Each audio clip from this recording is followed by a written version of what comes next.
I want to show you the flight path of this thing, and this is Kuala Lumpur. You can see Amsterdam, Schiphol Airport, way up here in Amsterdam. So you're flying all the way across, clearly, Europe, and this is where you're headed, to Kuala Lumpur, right? Pilots, captains of jets, have the option to change their flight path for any reason they want. They are the captain of the ship. The decisions are theirs. The decisions are not made by air traffic control or anyone else. The captain makes the decision. So here's what happened. On the ground there in the east of Ukraine and in the west of Russia, there is a war going on because people on the Ukraine side of the border have been shooting aircraft from the sky at altitude, meaning at 20, 30,000 feet, shooting them out of the sky, and they're crashing. So what happened today was the captain got aboard, well, the map has changed, but the captain got aboard his jet with a flight plan that took him over that war zone where just yesterday a jet was shot from the sky and decided, I'll fly that way. The pilot decided he would fly over this war zone where just yesterday a plane got shot out of the sky. And today it would appear he got shot out of the sky. John Bussey is with us from the Wall Street Journal. Since the moment I was in the gym when this happened, and from the moment I heard it, a passenger jet just flew over what? Yes, right. Unimaginable that a captain of a jet would do this. Yeah.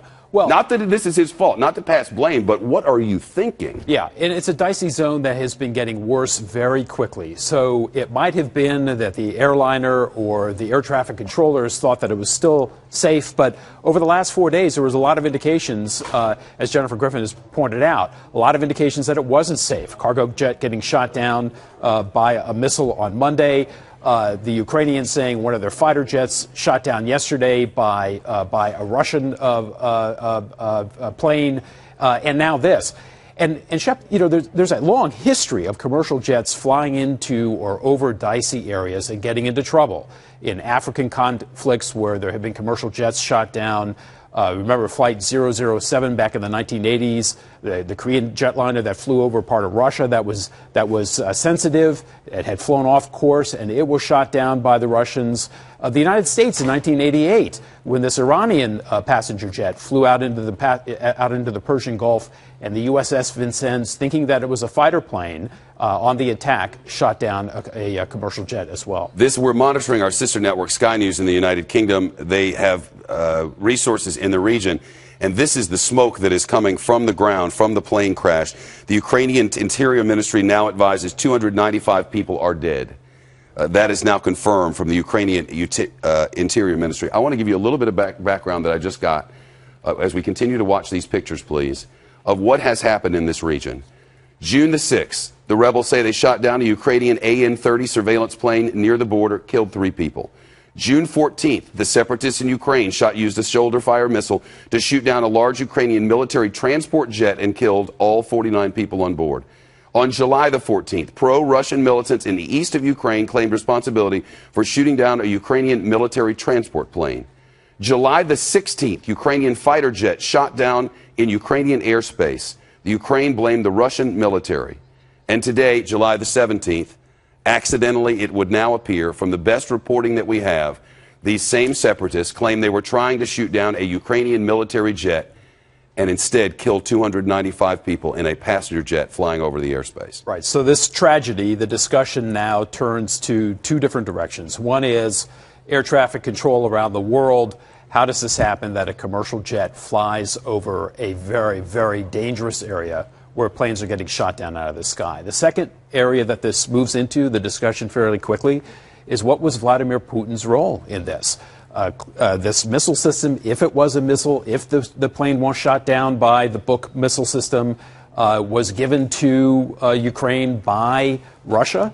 Does that somehow distance Putin from responsibility for this, or does it engage him directly in responsibility for this, and that international concern over the conflict in Ukraine really escalates way beyond all the incremental sanctioning that's been going on?